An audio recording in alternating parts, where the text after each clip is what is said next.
Alléluia. Voici il vient au son de la trompette. J'émotionne les nuées, brillant comme le soleil.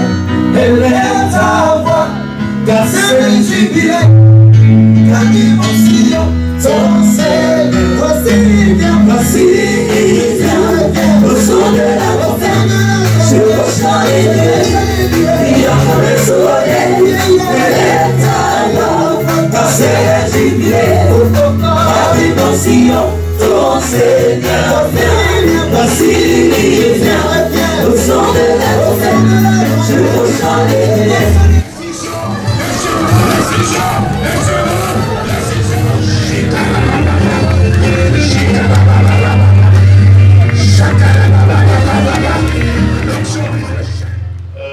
Depuis le début, je n'ai cessé de vous expliquer ces trois parties de l'homme: l'esprit, l'âme et les corps. Comprendre l'homme dans tout l'homme, c'est-à-dire dans tous ses compartiments, et comprendre la nature, si vous voulez, la source ou l'origine de la maladie. C'est cela qui nous conduit maintenant à guérir le malade. Nous avons déjà parlé de la guérison de l'esprit et dont la maladie provient du péché, premièrement. Et deuxièmement, nous avons parlé de la guérison de blessures du passé, ou la guérison intérieure. Et dans un troisième moment, nous allons ce soir parler de la guérison des démonisations et de maladies mentales. Comment guérir le malade démonisé? Et comment guérir le malade mental? Qu'est-ce que c'est un malade démonisé? Un malade démonisé, c'est une personne qui souffre dans son corps, peut-être dans son esprit, et dans son âme, et dont l'origine de la maladie se trouve dans la possession démoniaque. C'est pourquoi la guérison d'une telle personne passe d'abord par l'expulsion des démons avant que la personne guérisse dans les corps, et au nom de Jésus. Le ministère public de Jésus comportait des éléments importants que chaque enfant de Dieu doit retenir. Premièrement, Jésus proclame la bonne nouvelle du royaume de Dieu, ou l'évangile du royaume de Dieu. Et deuxièmement, Jésus fait la démonstration de la puissance par l'expulsion des démons, et ce qui, par voie de conséquence, entraîne la guérison des malades et des fois la résurrection des morts. Et quand nous regardons dans la parole de Dieu, nous allons voir, si pas tous, mais la plupart des malades qui étaient amenés au Seigneur étaient des malades démonisés. C'est-à-dire des malades dont on pouvait rechercher et trouver l'origine de leur maladie dans la présence des démons dans leur corps ou dans leur vie. Vous savez que les démons, par définition, sont des esprits privés des corps et du sang, mais qui peuvent prendre la forme humaine. Et les démons déploient plusieurs activités. Les activités mauvaises, mais on peut retenir parmi les activités des démons, c'est que les démons sont porteurs de maladies chez les hommes. Donc les démons peuvent rentrer dans la vie d'une personne, dans les corps d'une personne, et amener des maladies. Et le géant de tous ces démons qui amènent le maladie dans les corps humains, c'est celui que nous appelons les démons mystères. Les démons mystères, c'est un esprit territorial, c'est une domination où on peut les considérer comme une principauté. Et les démons mystères amènent de maladies de grande ampleur, qu'on va appeler les épidémies, par exemple, telles que l'épidémie d'Ebola, dont on parle aujourd'hui en Afrique de l'Ouest, mais qui vient de toucher l'Afrique centrale, en commençant par la RDC. C'est pour la 7e fois. Et d'ailleurs, la première fois, c'est en RDC que ce virus, n'est-ce pas, est apparu en 1976. Et là, c'est pour la 8e fois que ce virus apparaît en RDC. Et comme au Libéria, en Sierra Leone, en Guinée, et donc c'est toute la région. Et à ce niveau-là, c'est les démons mystères qui frappent quand il y a des grandes épidémies qui touchent le monde, telles que la tuberculose, qui dans le passé a dévasté même la France, ce qui a conduit à ces grands savants Pasteur, dont son nom est resté, l'Institut Pasteur, parce que c'est lui qui a découvert le vaccin pour mener la lutte contre la tuberculose. Et donc, des maladies qui peuvent dévaster des régions entières. Et ces maladies-là sont d'origine démoniaque, ou si vous voulez, satanique. Et là, les démons mystères est à l'œuvre. Mais les démons mystères peuvent déléguer ces agents et d'autres démons qui peuvent attaquer des vies de personnes et apporter des maladies. Et souvent, ce sont des maladies très mystérieuses, des maladies qui font fatiguer les gens, et qui vont vous faire des allers-retours dans des hôpitaux, dans des pharmacies. Et très souvent, ces maladies ne sont pas visibles scientifiquement. Et quand bien même certaines maladies peuvent être vues au laboratoire, être visibles scientifiquement, mais par le discernement que le Seigneur nous donne, on peut savoir et connaître l'origine d'une maladie, n'est-ce pas, par rapport à la présence des démons. Voilà pourquoi Jésus a fait la part des choses à chaque fois qu'il a opéré des miracles de guérison. Il cherchait à savoir d'abord la nature de la maladie ou l'origine de la maladie. Vous avez certaines maladies dans le Nouveau Testament, pendant que Jésus guérissait, pendant que les apôtres guérissaient dans l'église primitive, des maladies physiques, mais venant de la démonisation ou venant des lèvres de démons. Nous pouvons lire dans l'évangile de Matthieu au chapitre 9, Matthieu chapitre 9,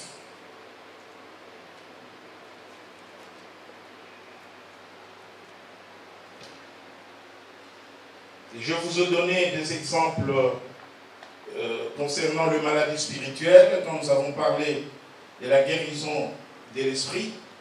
Je vous ai donné des exemples concernant les maladies venant de blessures intérieures, quand nous avons parlé de la guérison intérieure.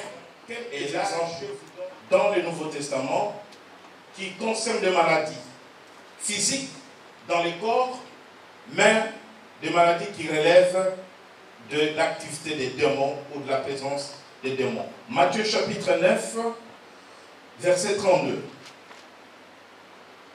Matthieu chapitre 9, verset 32, nous lisons au nom de Jésus. Comme il s'en allait, voici, on amena à Jésus un démoniaque muet. Les démons ayant été chassés, les muets parla. Et la foule étonnée disait, jamais pareille chose ne s'est vue en Israël. Mais les pharisiens dirent, c'est par le prince des démons qu'il chasse les démons. Merci, pasteur. Comme il s'en allait, voici, on amena à Jésus un démoniaque muet.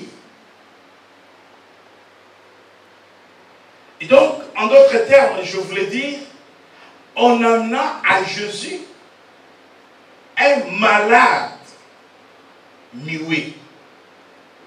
Mais l'expression que Matthieu utilise, Matthieu dit, au lieu qu'il dise qu'on amena à Jésus un malade muet, Matthieu dit, on amena à Jésus un démoniaque. Qui est le démoniaque? C'est le muet. Mais qui est le muet? C'est une personne comme vous et moi. Voilà qu'on appelle cette personne démoniaque, tout simplement pour que vous compreniez que cette personne souffre d'une maladie. Quel est le nom de cette maladie? Le mutisme. C'est-à-dire la personne ne peut pas s'exprimer, ne peut pas libérer la parole par la bouche.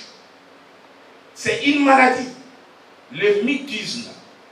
Et on dit que cette personne, c'est une personne muette, ou un homme muet, ou une femme muette.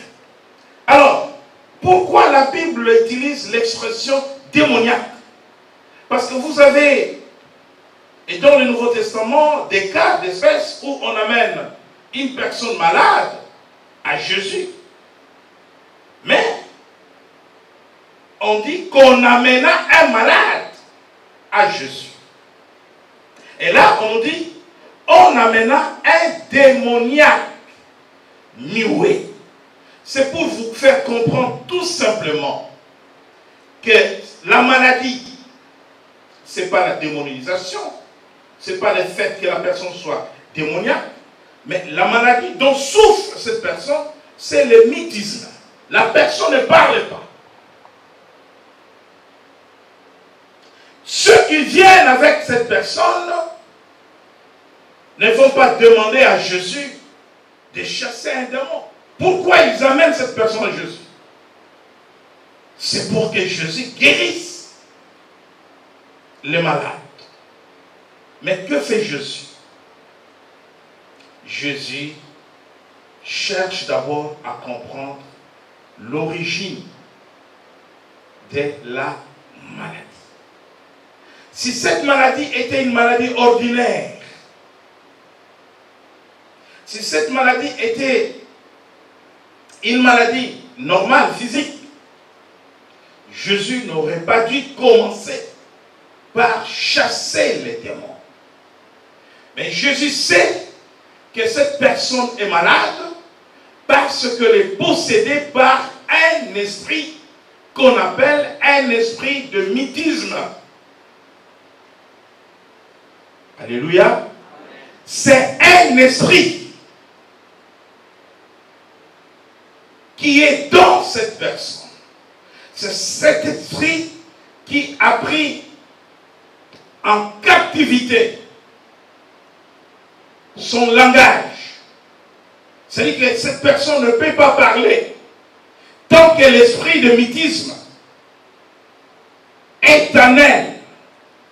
Et pour que Jésus guérisse ces malades, c'est muet. Et donc, qu'est-ce qui va se passer? Il va chasser l'esprit. Et une fois que l'esprit est chassé, la personne qui ne parlait pas jusque-là se met à parler. Et donc, c'est la guérison. Et on appelle cette guérison la guérison des démonétisés ou la guérison de personnes qui sont malades, même via les esprits impurs ou à cause de la présence des démons.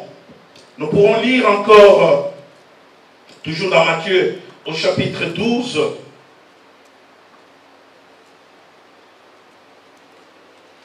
verset 22.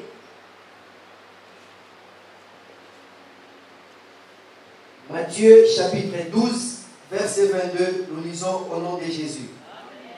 Alors, on lui amena un démoniaque aveugle et muet. Il les guérit, de sorte que les muets parlaient et voyaient. Alléluia. Là, on lui amène une personne qui a double problème. Muet et avec.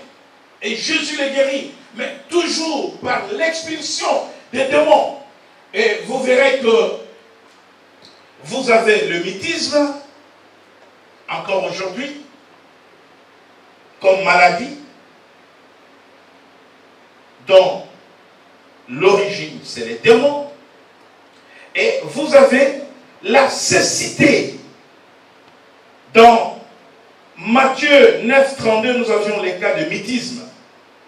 Un démoniaque qui ne parlait pas, qu'on amène en Jésus. Et Jésus chasse l'esprit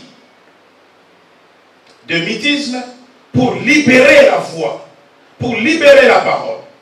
Et dans Matthieu 12, 22, là, nous avons à la fois deux esprits. L'esprit de cécité et nous avons l'esprit de mythisme. La personne est aveugle et la personne ne parle pas. Et Jésus va chasser ces esprits pour guérir cette personne. Nous avons un autre cas d'école dans Marc en ce qui concerne la guérison des démoniaques. Marc chapitre 9.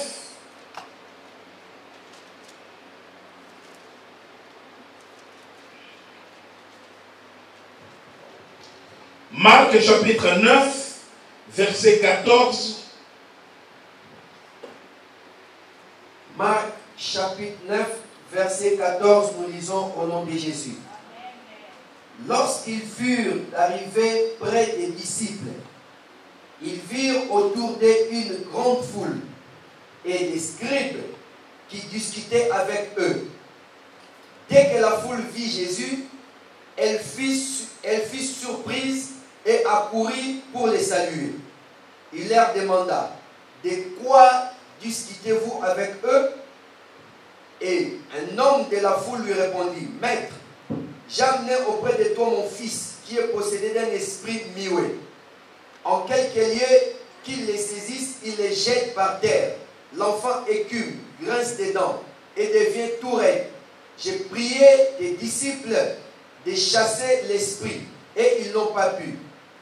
Race d'incrédules, leur dit Jésus, jusqu'à quand serai-je avec vous? Jusqu'à quand vous supporterai-je? Amenez-les-moi. On les lui amena. Et aussitôt que l'enfant vit Jésus, l'esprit l'agita avec violence. Il tomba et se roulait par terre en écumant. Jésus demanda au Père, combien y a-t-il de temps que cela lui arrive? Depuis son enfance, répondit-il. Et souvent l'esprit l'a jeté dans le feu et dans l'eau pour le faire périr. Mais si tu peux quelque chose, viens à notre secours et compassion de nous. Jésus lui dit, si tu peux, tout est possible à celui qui croit. Aussitôt, le père de l'enfant s'écria, je crois. Viens au secours de mon incrédulité. Jésus voyant accourir la foule, menaça l'esprit impur et lui dit, esprit muet et sourd, je te l'ordonne, sors de cet enfant et n'y rentre plus. Et il sortit en poussant des cris et en l'agitant avec une grande violence. L'enfant devint comme mort, de sorte que plusieurs disaient qu'il était mort. Mais Jésus les a pris par la main, les fit lever, et il s'étint debout. Quand Jésus fut entré dans la maison, ses disciples lui demandèrent en particulier, pourquoi n'avons-nous pu chasser cet esprit?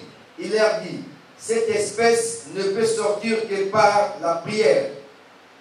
Et ils partirent de là et traversèrent la Galilée. Jésus ne voulait pas qu'on les sache, car il enseignait ses disciples. Il leur dit, le Fils de l'homme sera livré entre les mains des hommes. Ils les feront mourir, et 3 jours après, il aura été mis à mort, il ressuscitera. Merci, pasteur. Ces textes, gardez-les bien. C'est un texte complet, mais très complexe. Amen. Le père de l'enfant, il dit à Jésus, je suis venu avec mon fils. Je t'ai amené mon fils, mais disait-il que cet enfant était mioué, qui est possédé d'un esprit mioué. Tout ce que le père sait dire, que l'enfant est possédé d'un esprit mioué. Parce que l'esprit mioué, c'est vraiment visible. Tout simplement, l'enfant ne parlait pas, n'avait pas l'usage de la voix. Mais, quand on présente l'enfant à Jésus, vous allez voir que la situation de cet enfant est très complexe, c'est très compliqué. Il est multipossédé. Il y a l'esprit de mythisme. L'enfant ne parlait pas. Mais il y a aussi l'esprit de surdité. Parce qu'il était sourd. Vous comprenez? Ici, nous avons un cas d'espèce d'un regroupement familial de démons. Il ne parlait pas. Il est possédé par l'esprit de mythisme. Il n'entend pas. Il est sourd. Il est possédé par un esprit de surdité. Maintenant, quand il lui arrive des crises, une sœur est venue, elle m'a dit, ne me pose pas de questions parce que le psychologue passe leur temps à me poser des questions. Toi, tu me donnes la solution. Je lui ai dit que je vais te poser des questions. Et je lui ai montré ces passages. Amen. Lui, il est venu avec son enfant. Je lui ai dit que je vais te poser des questions. Peut-être que je ne vais pas te poser des questions comme des psychologues. Parce que Jésus a posé des questions au père de l'enfant. On peut faire la kirdan à un parent quand il s'agit d'un enfant. C'est le parent qui aura des réponses à donner. Voilà pourquoi Jésus pose des questions, pas à l'enfant. D'ailleurs, qui n'entend pas, qui ne parle pas, mais au père. Depuis combien de temps l'enfant vit cette situation? Et donc, l'enfant est possédé par un esprit de surdité. Il n'entend pas, de mythisme, il ne parlait pas, sourd, muet. Mais à chaque fois que cet enfant faisait des crises, il y avait la manifestation de l'esprit que le parent ne pouvait pas identifier.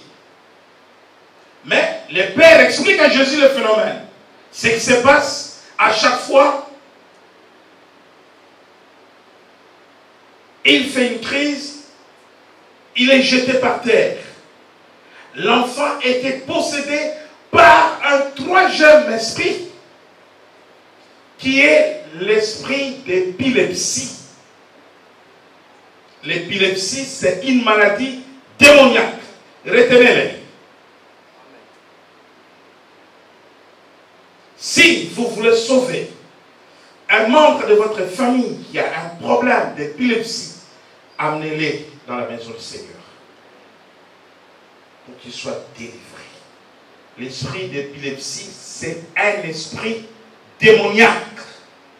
si vous l'amenez à l'hôpital, on va les confier au neurologue. Il n'y a rien de neurologie dans l'épilepsie. C'est un esprit démoniaque.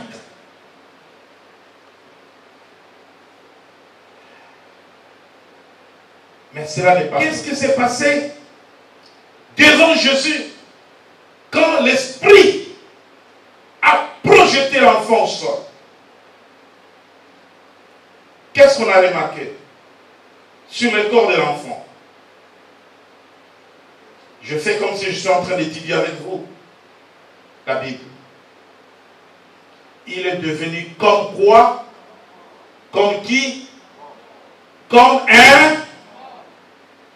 La manifestation de l'esprit de... Combien d'esprits?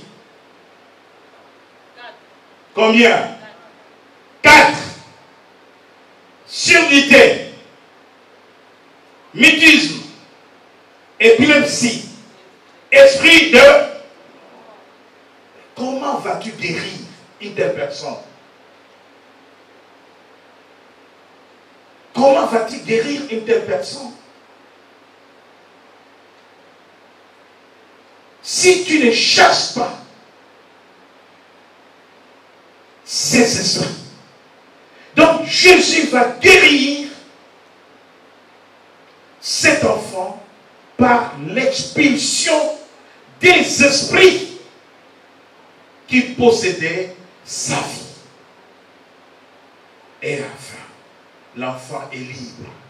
L'enfant est guéri. Donc, je suis en train de vous expliquer qu'il y a des maladies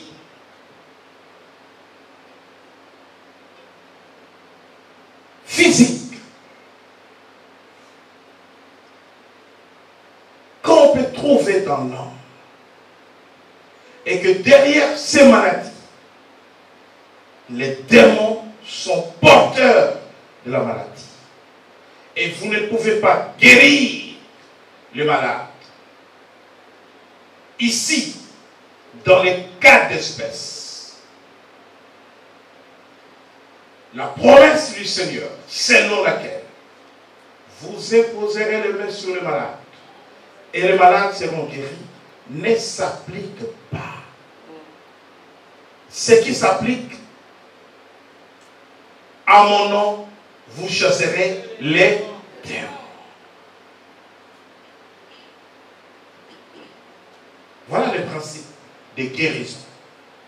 Chaque cas, chaque nature, chaque situation correspond à une promesse dans la parole de Dieu. Et Jésus nous a montré comment lui faisait et nous devons savoir comment nous devons faire. Amen.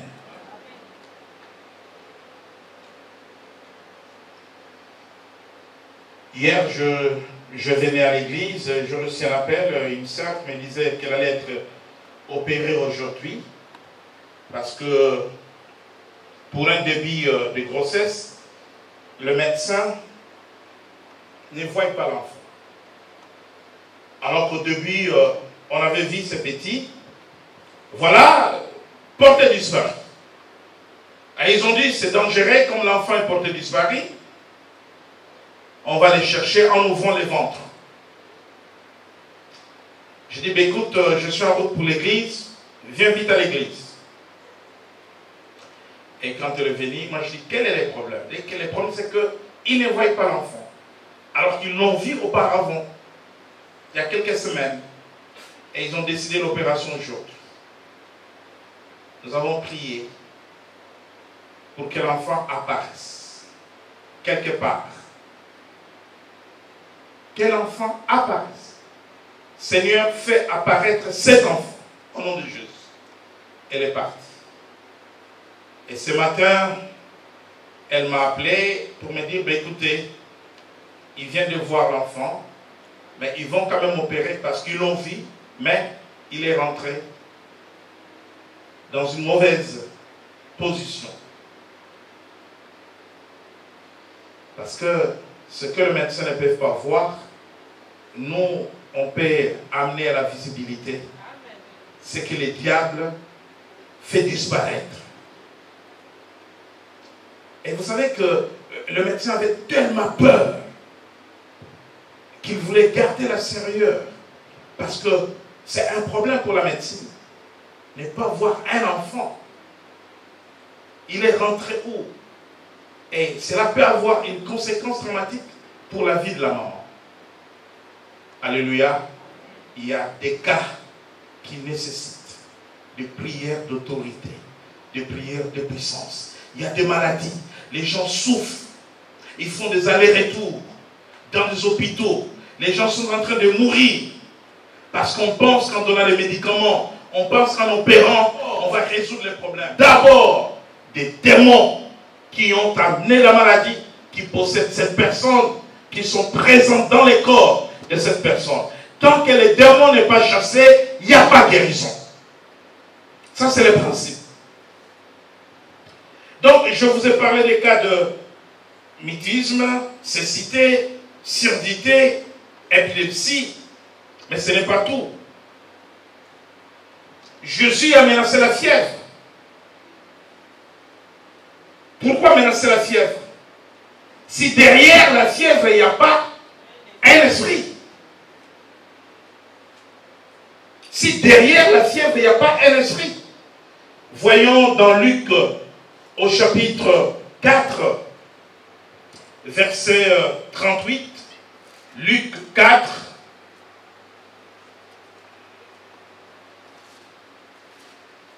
Luc chapitre 4, verset 38, nous lisons au nom de Jésus.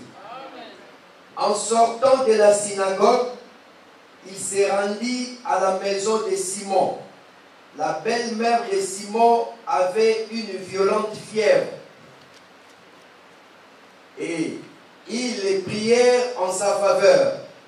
S'étant penché sur elle, il menaça la fièvre. Et la fièvre la quitta. À l'instant, elle s'éleva et les servit. Alléluia. Amen.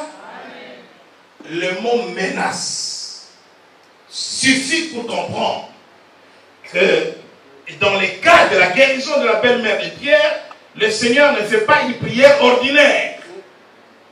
Le Seigneur ne dit pas à la belle-mère de Pierre, lève-toi, marche, fais-moi manger, tu es guéri. Déjà, il va se pencher. Il y a un travail à faire. La Bible dit qu'il va d'abord se pencher. Et quand il va se pencher, ça dit qu'il s'est approché. Il prend une position.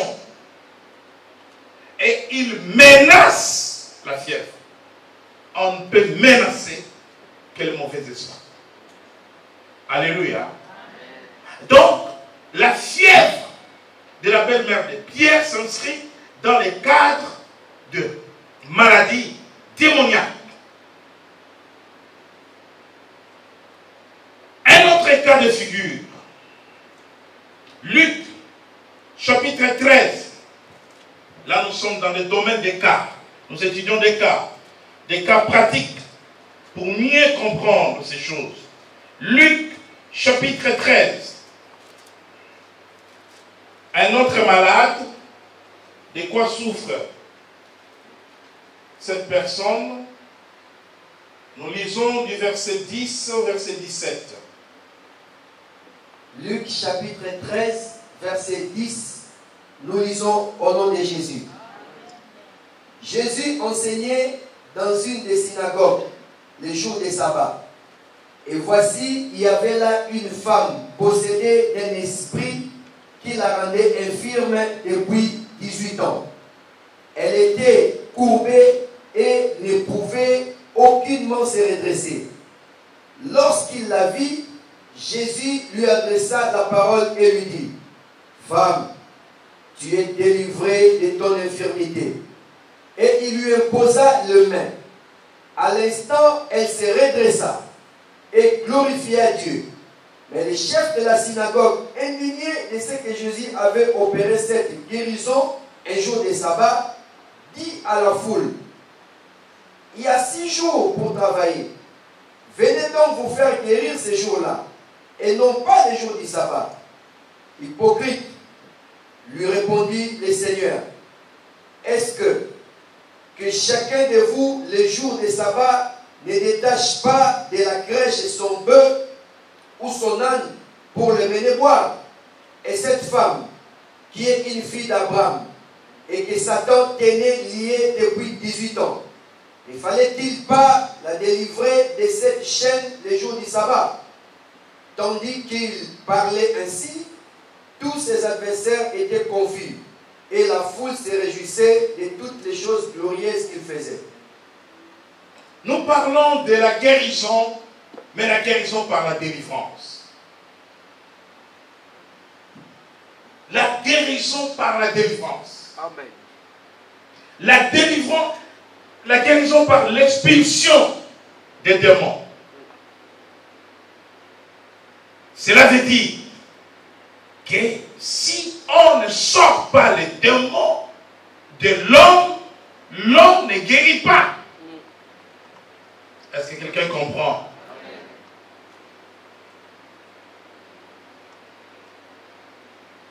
Si quelqu'un est habité par un esprit de mort, tant que l'esprit de mort n'est pas chassé de cette personne, donnez les médicaments, opérer la personne va partir. Parce qu'il n'y a que la délivrance qui va donner la guérison à cette personne.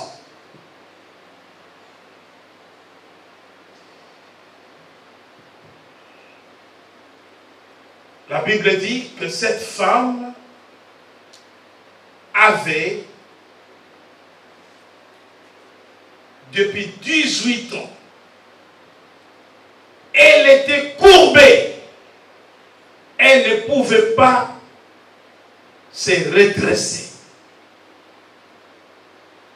Elle était courbée au point où elle ne pouvait pas voir Jésus.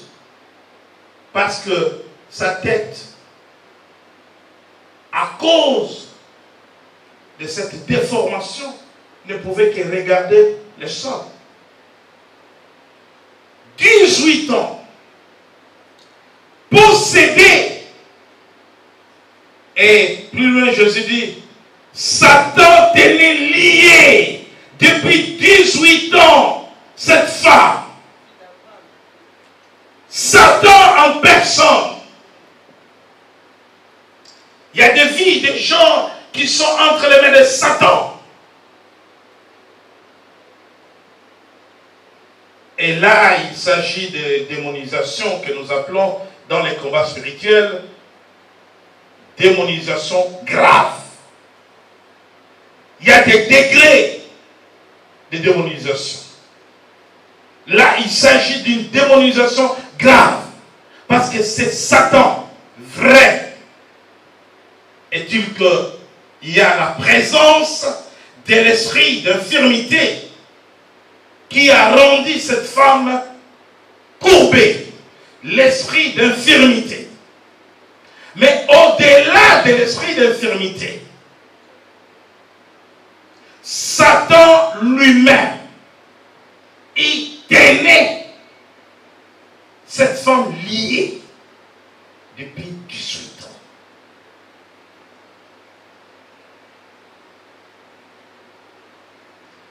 Lorsque Jésus vit cette femme, il lui adressa la parole, dit, femme, tu es délivrée.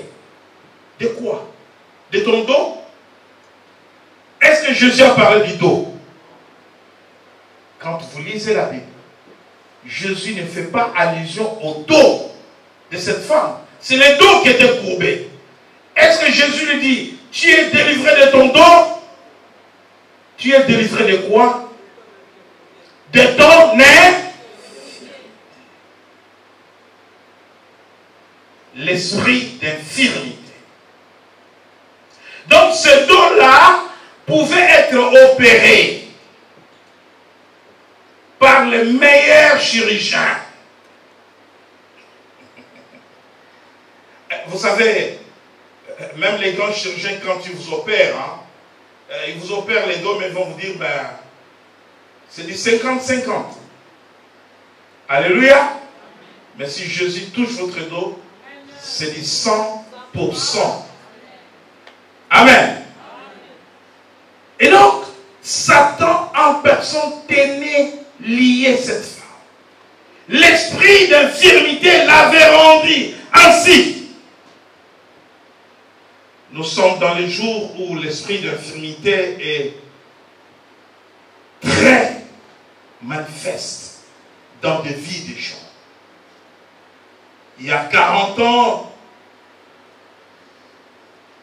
on ne connaissait pas trop les orthopédistes.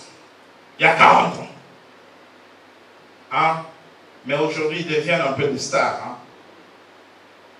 Trop de problèmes des pieds, des jambes, des dos, des bras. Trop de problèmes liés aux ossements.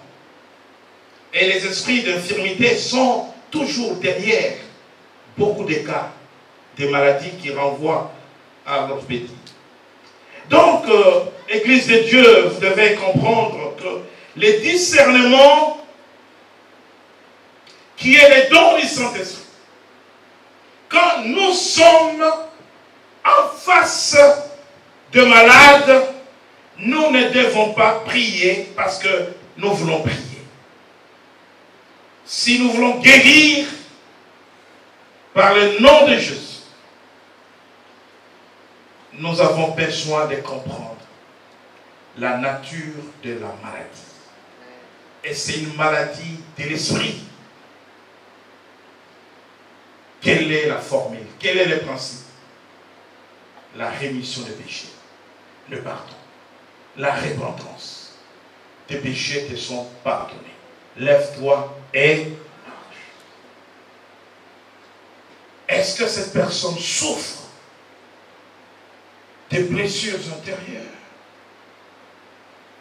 Guérir d'abord les blessures intérieures avant que la personne se sente bien dans le corps. Et libérer le pardon pour recevoir la guérison intérieure. Quelle est cette maladie qui tient une personne depuis des années, depuis des mois? Une personne qui a vu tant de médecins. Est-ce que cette maladie ne vient pas des démons? Quel est l'esprit qui est derrière cette maladie? Ah, si on avait le démon est faible quand vous avez son identité. Amen. C'est pour ça que quand j'enseigne les églises, je dis ne chassez pas les démons des autres.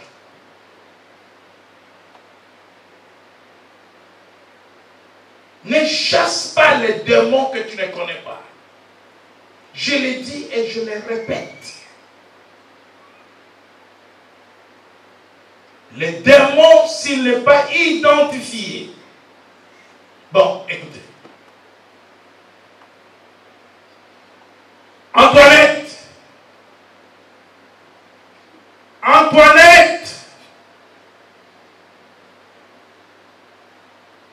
Quelqu'un a répondu? Quelqu'un a répondu? Max! Alléluia. Amen. Alléluia. Amen. Vous avez entendu la voix du pasteur Max. Mais quand je dis Antoinette, tout le monde s'est regardé. Et quand vous chassez les démons, au nom de Jésus, sortez, sortez. Les démons se regardent. Oh, il parlait à qui? Vous avez compris? Amen. Jésus lui-même identifie les démons. Mais si vous avez le discernement qu'il s'agit d'un esprit d'infirmité, il suffit de dire esprit d'infirmité. Ah! Comment il m'a vu? Et ajouter à cela, au nom de Jésus, c'est parti. Ça, ce sont des erreurs dans les églises, dans la délivrance, Tu verras 10 intercesseurs autour d'une personne. Au nom de Jésus. Au nom de Jésus. Mais au nom de Jésus, quoi? Qui? Jusqu'à ce qu'il se fatigue. Et quand vous avez le discernement, demandez à Dieu le discernement dans ce domaine. Le maladie mystérieuse tue beaucoup. Faute de discernement. Je vous ai parlé de l'épilepsie par exemple. Si vous avez quelqu'un dans la famille qui a ces problèmes, amenez-les dans la maison de Dieu. C'est une maladie d'origine démoniaque. Pour en finir, nous pouvons parler de la dépression qui aujourd'hui détruit beaucoup de vies. Laissez-moi vous dire que la dépression est une maladie d'origine démoniaque, mais que nous pouvons situer entre la maladie de l'esprit et la maladie de l'esprit, c'est-à-dire spirituelle, et la maladie relevant des guérisons de blessures intérieures. Quand une personne n'est pas guérie de blessures du passé, suivez bien le cheminement. Quand une personne n'est pas guérie de blessures du passé, toutes les blessures intérieures dans la vie d'une personne sont des portes ouvertes ou des portes d'entrée des démons. C'est pour cela quand vous allez en psychiatrie, vous allez voir que la plupart des personnes qui sont internées, des jeunes, adultes, leur parcours dans la vie a connu des moments difficiles. Vous allez voir que la plupart des jeunes qui sont en psychiatrie, soit qu'ils ont été victimes des abus, violence physique. Ces blessures n'ont pas été traitées. Et à partir du moment où les blessures n'ont pas été traitées, certains se sont retrouvés dans la drogue. Et ça, c'est un autre esprit de destruction démoniaque terrible. Et les démons de dépression ont trouvé des portes ouvertes pour rentrer dans la vie de ces personnes.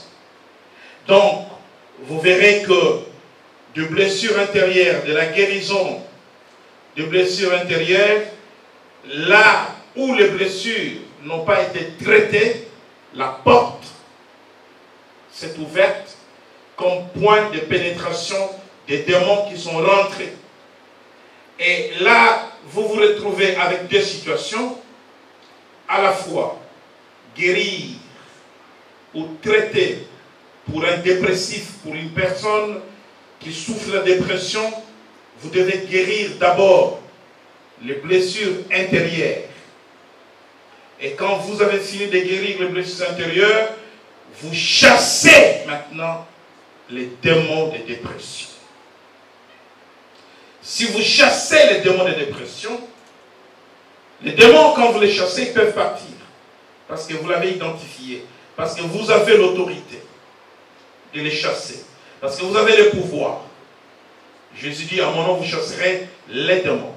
Je vous ai donné le pouvoir de marcher sur les scorpions, sur les serpents et sur toute la puissance de l'ennemi. Vous avez identifié les démons de dépression, vous l'avez chassé. Il est parti. Il y reviendra. Sur le seul avec 7 autres plus forts que lui. Et quand il revient pour s'établir, la condition de cette personne devient très difficile. Pourquoi ce démon reviendra? Parce que vous n'avez pas traité les blessures intérieures. C'est pour cela que dans ces cas très complexes de dépression, on soigne d'abord les blessures intérieures. Quand on a traité les blessures intérieures, si la personne était enfermée dans la haine, dans l'amertume, compte tenu du fait qu'elle a connu une enfance difficile, un mariage difficile, un divorce brutal, tant de choses, et que son cœur a été dans le cumul des haines, de la vengeance, vous aidez cette personne à libérer son cœur au pardon et vous soignez les blessures intérieures. Le sang de Jésus vient panser les plaies et la personne est guérie des blessures intérieures. Une fois que la personne est guérie des blessures intérieures, maintenant vous chassez l'esprit de dépression. C'est seulement à cette condition qu'une personne souffrant de la dépression peut trouver la guérison. Alléluia. Mais si vous faites le contraire, ou vous priez parce que vous avez envie de prier, vous ne savez pas comment faire, rien ne va. Donc voilà, Jésus nous enseigne à faire les œuvres qu'il lui a fait. Et il dit que nous devons faire même autant que ce qu'il lui a fait. Mais nous devons nous efforcer à comprendre comment il a fait. Et si nous ne savons pas faire comment il a fait, nous ne ferons pas les œuvres que lui a fait. Alléluia. Que le Seigneur vous bénisse.